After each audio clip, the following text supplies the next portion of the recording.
চৰকাৰী চেনেলৰ পৰা আনকি জুবিন গাৰ্গৰ ডেড বডিটো অনা নাই, পইচা তুলি আনিব লগা হৈছে। আমাৰ প্ৰবাসী ভাৰতীয়সকলে পইচা তুলি তুলি তেওঁৰ যিটো কফিন আনিব লগা পৰিৱেশ হৈছে। খবৰ ল'ব, চৰকাৰী চেনেলৰ পৰা আনকি জুবিন গাৰ্গৰ ডেড বডিটো অনা নাই, পইচা তুলি আনিব লগা হৈছে। আমাৰ প্ৰবাসী ভাৰতীয়সকলে পইচা তুলি তুলি তেওঁৰ যিটো কফিন আনিব লগা পৰিৱেশ হৈছে, পইচা তুলি আনিব লগা পৰিৱেশ। দুৰ্নীতি গগৈ কোনো কথা নজনাকৈ ক'লে যে বোলে তাৰ পৰা প্ৰবাসী ভাৰতীয় পইচা তুলিহে জুবিন গাৰ্গৰ আমাৰ মৰমৰ শিল্পীগৰাকীক তেওঁৰ নশ্বৰ ঢুকিয়ালে পঠিয়াইছে।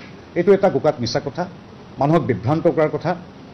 মই এটা কথাই কওঁ, যেতিয়াই জুবিন গাৰ্গে কায়িকভাৱে আমাক এৰি গ'ল, তৎক্ষণাৎ মই খবৰ পোৱাৰ 1 মিনিটৰ পিছতেই মই 9 বাজি ভাৰতীয় সময়মতে 1 বাজি 9 মিনিটত যেতিয়া ফোনটো পাইছিলোঁ, 1 বাজি 10 মিনিটত মই উচ্চায়ুক্তৰ লগত কথা পাতিছোঁ।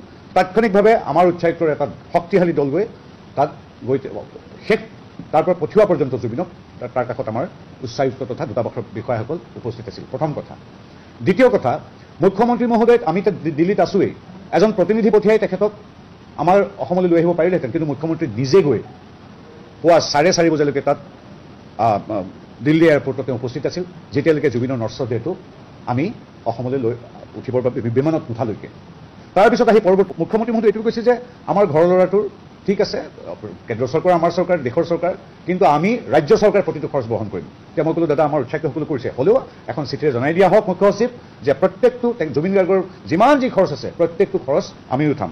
আৰু শিল্পক যিজন আমাৰ উচ্চায়ুক্ত ছিংগাপুৰ, তেওঁলোকে চিঠি লিখিছিল 20 তাৰিখে, চাওক 19 তাৰিখৰ পিছত 20 তাৰিখে লিখিছে যে ডিয়াৰ শিল্পক, kindly refer to my telecom. The state government feels it is our responsibility to make all arrangements for bringing back the mortal remains of Assam's cultural icon Zubin Garg with dignity and full honors. In this regard, we would be grateful if the High Commission could kindly take care of expenses in Singapore connected with the process.